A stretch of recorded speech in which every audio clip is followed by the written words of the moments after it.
इधर नरेंद्र मोदी लगातार तीसरी बार प्रधानमंत्री बनने के बाद पहली बार अपने संसदीय क्षेत्र वाराणसी पहुंचे।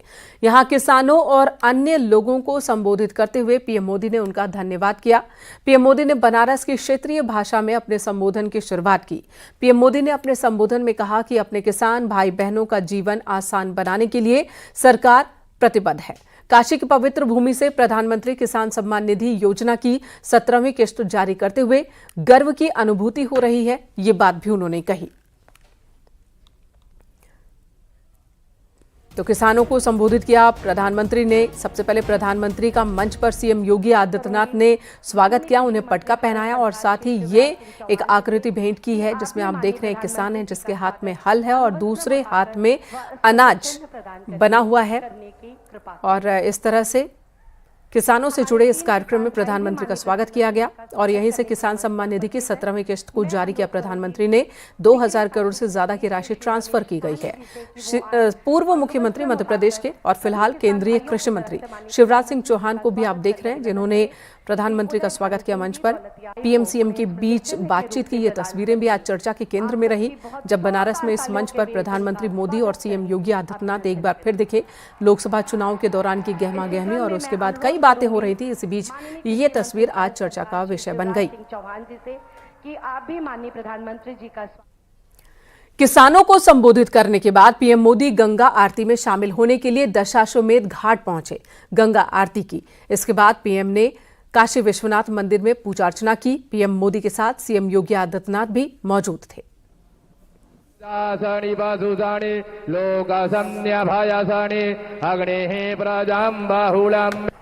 काशी के जनता जनार्दन के हमार प्रणाम।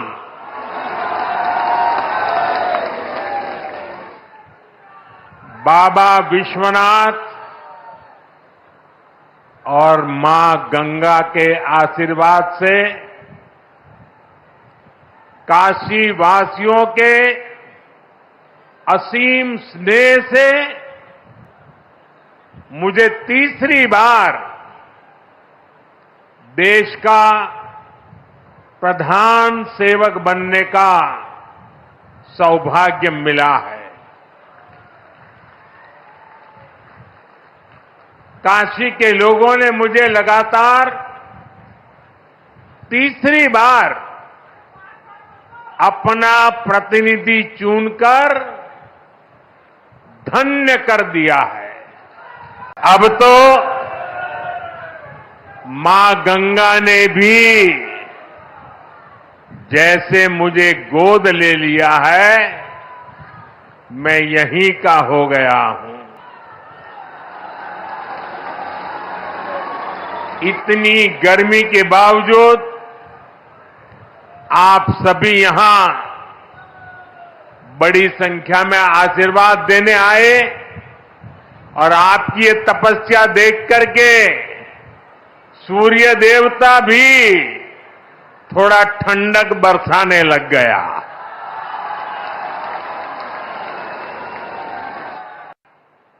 देश के लोगों ने जो जनादेश दिया है वो वाकई अभूतपूर्व है।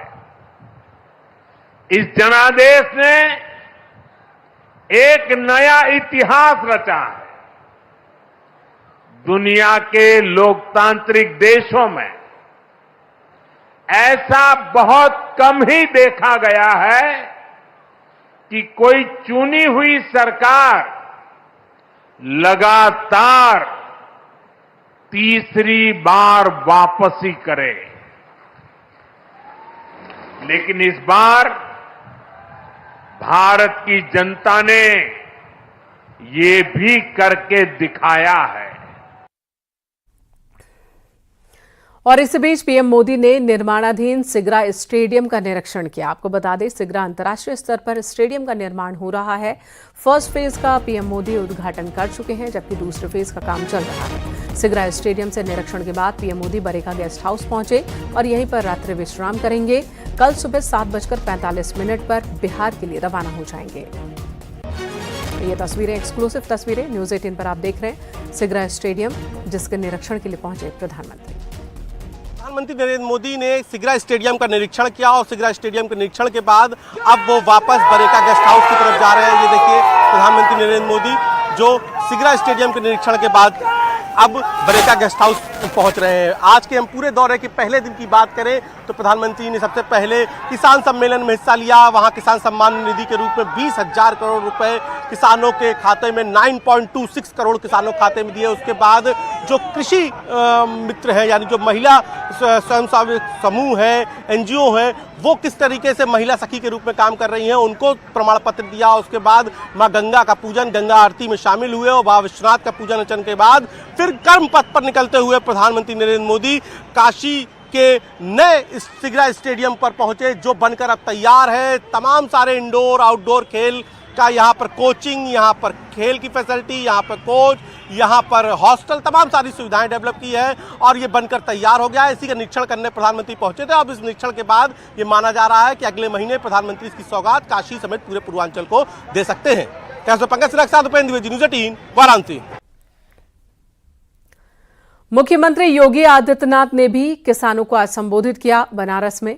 क्या कहा उन्होंने, सुनाते हैं आपको।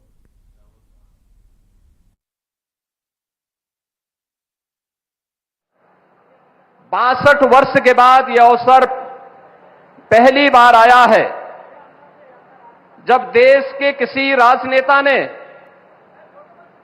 अपने दम पर, अपने बल पर, अपने कार्यों के माध्यम से देश के प्रत्येक तबके के जीवन में व्यापक परिवर्तन करते हुए अपनी लोकप्रियता के आधार पर लगातार तीसरी बार विजय प्राप्त करके प्रधानमंत्री पद की शपथ ली है। इस अवसर पर मां गंगा के इस यशस्वी पुत्र का, जिन्होंने अपने कार्यों के माध्यम से भारत को दुनिया के अंदर एक नई पहचान दिलाई है, जिनके नेतृत्व में एक नए भारत का दर्शन हम कर रहे हैं, जिनके नेतृत्व में आज उत्तर प्रदेश देश की एक अग्रणी अर्थव्यवस्था के रूप में आगे बढ़ते हुए कार्य कर रही है। आज आदरणीय प्रधानमंत्री जी का काशी में आगमन हुआ है। इस अवसर पर काशी के अन्नदाता किसानों की ओर से, काशी वासियों की ओर से, उत्तर प्रदेश वासियों की ओर से आदरणीय प्रधानमंत्री जी का मैं हृदय से स्वागत करता हूं। 2014 में आजादी के बाद पहली बार देश की राजनीति के एजेंडे का हिस्सा बना था। सॉयल हेल्थ कार्ड से लेकर के प्रधानमंत्री किसान सम्मान निधि तक जो अन्य अनेक योजनाएं इस दौरान किसानों के जीवन में परिवर्तन करके उनकी आमदनी को कई गुना बढ़ाने की दिशा में जो प्रयास प्रारंभ हुए, आज उसके परिणाम हम सबको देखने को मिल रहे हैं। आज उसके परिणाम हम सबको देखने को हर स्तर पर मिल रहे हैं। और इस अवसर पर जब तीसरी बार प्रधानमंत्री पद की शपथ आदरणीय मोदी जी ने ली, तो उन्होंने सबसे पहला कार्य और सबसे पहले किसी एक फाइल पर हस्ताक्षर किया तो वह था पुनः अन्नदाता किसानों के लिए समर्पित। और आज देश के करोड़ों किसानों को प्रधानमंत्री मोदी जी के द्वारा प्रधानमंत्री किसान सम्मान निधि की इस नई सौगात के साथ इस नए अभियान का शुभारंभ होने जा रहा है। इधर नोएडा और सेंट्रल जोन में 24 घंटे में 13 लोगों की संदिग्ध परिस्थितियों में मौत हुई है। मौत का सही कारण जानने के लिए शवों को पोस्टमार्टम के लिए भेजा गया। भीषण गर्मी की वजह से मौत होने की आशंका अभी तक जताई जा रही है। थाना सेक्टर 142, एक्सप्रेसवे थाना, थाना सेक्टर 24, 58, कोतवाली 39, फेज 2 थाना, कोतवाली सेक्टर 126 और फेज 1 थानों में जो शव मिले हैं, इनके एरियाज में जो शव मिले हैं उन्हें लेकर के इस वक्त बहुत ही हड़कंप मचा हुआ है। आशंका जताई जा रही है कि ज्यादा गर्मी की वजह से इन सब की जान गई है। हालांकि मौत की इतनी बड़ी संख्या बीते 24 घंटे में यानी कि एक दिन में, जिसकी वजह से लोग परेशान हैं और फिलहाल मौत की सही वजह जानने के लिए पोस्टमार्टम रिपोर्ट का इंतजार किया जा रहा है।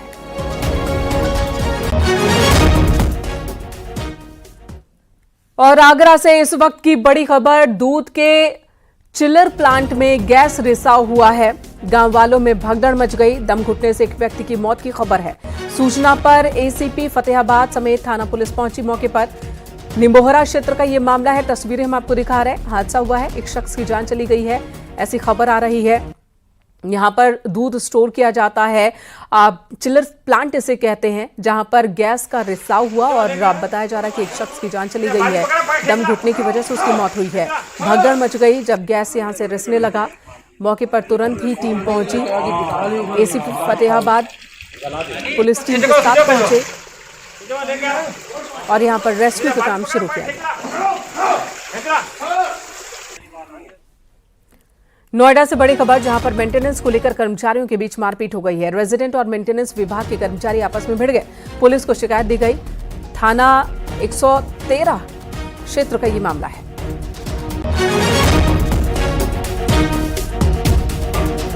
लोकसभा चुनाव में हार मिली हो या जीत, लेकिन सांसदों की बयानबाजी जारी है। सीतामढ़ी के सांसद देवेश चंद्र ठाकुर ने जहां जीत के बाद मुस्लिम और यादवों को लेकर विवादित बयान दिया, तो वहीं आजमगढ़ से हार का ठीकरा दिनेश लाल निरहुआ ने लोगों पर फोड़ा है। सलेमपुर से पूर्व सांसद रविंद्र कुशवाहा ने भी अपनी हार के लिए भीतर घाट को जिम्मेदार बताया। तो माननीयों की ये बयानबाजी या बहानेबाजी, देखिए ये रिपोर्ट। आइए, चाय पीजिए, मिठाई खाइए, काम के बारे में मत बोलिए, मैं आपका काम नहीं करूंगा। सीतामढ़ी के सांसद देवेश चंद्र ठाकुर के विवादित बयान के बाद बिहार में सियासी सरगर्मियां तेज हो गई हैं। अब आरजेडी कार्यकर्ताओं ने सांसद के खिलाफ पोस्टर लगाकर विरोध जताया है। उन्होंने सीतामढ़ी में दोबारा से चुनाव कराए जाने की मांग भी की है। दरअसल बिहार के सीतामढ़ी से जेडीयू सांसद देवेश चंद्र ठाकुर ने विवादास्पद बयान दिया है। उन्होंने कहा है कि अब वो यादव और मुसलमान का काम नहीं करेंगे। उन्होंने दावा किया कि जब यादव और मुसलमान वोट डालते समय तीर के निशान में पीएम मोदी का चेहरा देखते हैं, तो मैं आपके लिए काम करते हुए लालू और लालटेन का चेहरा क्यों न देखूं। तीर दबा, अगर मेरे लिए आप तीर दबाते तो आपको उस तीर में नरेंद्र मोदी का चेहरा दिखाई देता, इसलिए आपने लालटेन दबाया। तो अगर यही बात है तो मैं आपके काम करते वक्त आपके चेहरे पे लालटेन और लालू जी का चेहरा क्यों नहीं देखूं? सांसद देवेश चंद्र ठाकुर ने कहा है कि मैं अपने यादव और मुसलमान भाइयों का सम्मान करूंगा, लेकिन उनका कोई काम नहीं करूंगा। जेडीयू सांसद के इस बयान के बाद एक नया विवाद खड़ा हो गया है। आप बताइए, कैसे मैं आपका काम करूं? मैं नहीं कर सकता। और ये पहली बार मैं कर रहा हूं। मैं कहा उनको, ये पहली बार जिंदगी में 70 साल का उम्र हो गया मेरा, ये पहली बार कर रहा हूँ, बड़े दुख के साथ कर रहा हूँ, लेकिन कर रहा हूँ और करूंगा। मेरे यहाँ हर एक मेरे मित्र, यादव मित्र का स्वागत है।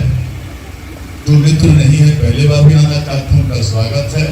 यादवों का और मुसलमानों का आइए, चाय पीजिए, मिठाई खाइए, काम के बारे में मत बोलिए, मैं आपका काम नहीं करूंगा। जेडीयू सांसद देवेश ठाकुर के बयान पर बीजेपी और आरजेडी ने बयान को अलोकतांत्रिक बताया है। जनप्रति का मनोबल गिरता है, लेकिन इसके बावजूद लोकसभा चुनाव जीत के आने के बाद वह सांसद किसी एक धर्म और जाति का नहीं रह जाता। वह सभी का सांसद होता है। वह आम जनता की समस्याओं को दूर करता है। सांसद की नजर में आम जनता की कोई जाति और धर्म नहीं होता है। तो माननीय सांसद आदरणीय देवेश चंद्र ठाकुर जी ने जो बातें कही है, ये ठीक है, उनका ये आक्रोश है, लेकिन अब वो सीतामढ़ी के माननीय सांसद हैं और उनके लिए क्षेत्र के सब लोग बराबर हैं और सब लोगों का काम वो करेंगे। आजमगढ़ लोकसभा चुनाव में मिली करारी हार के बाद निरहुआ ने जनता पर हार का ठीकरा फोड़ा है। बीजेपी के पूर्व सांसद दिनेश लाल यादव निरहुआ ने कहा कि विपक्ष ने झूठ फैलाया कि संविधान खतरे में है। संविधान खत्म हो जाएगा, लेकिन पीएम मोदी संविधान की इज्जत करते हैं, उसकी पूजा करते हैं। इसके पीछे एक ही कारण है कि जो इंडी गठबंधन ने जो झूठ फैलाया कि संविधान खतरे में है, संविधान खत्म हो जाएगा। कहां संविधान खत्म हो जाएगा? अरे मोदी जी हैं जो संविधान की चिंता करते हैं, संविधान की इज्जत करते हैं, पूजा करते हैं। तो ये झूठ उन लोगों ने फैलाया था। उसके बाद कुछ झूठी गारंटी भी लोगों के बीच में बांट दिया था। बहुत सारी चीजें थी जिसमें जनता भ्रमित हो गई। सलेमपुर से बीजेपी प्रत्याशी और पूर्व सांसद रविंद्र कुशवाहा ने पार्टी के नेताओं पर आरोप लगाए हैं। रविंद्र कुशवाहा ने यूपी सरकार की मंत्री विजयलक्ष्मी और बलिया बीजेपी अध्यक्ष संजय यादव को अपनी हार का जिम्मेदार ठहरा दिया। मेरा विरोध कराया और विरोध करा के हर बूथ पर जहां पर उसके कुछ लोग हैं उन लोगों ने हराने का काम किया। तो हम समझते हैं कि 3500 मात्र 3500 से जो मेरी हार हुई है, इसके पीछे बलिया के जिलाध्यक्ष संजय यादव और सलेमपुर की विजयलक्ष्मी गौतम जो राज्य मंत्री है, इनका हाथ है।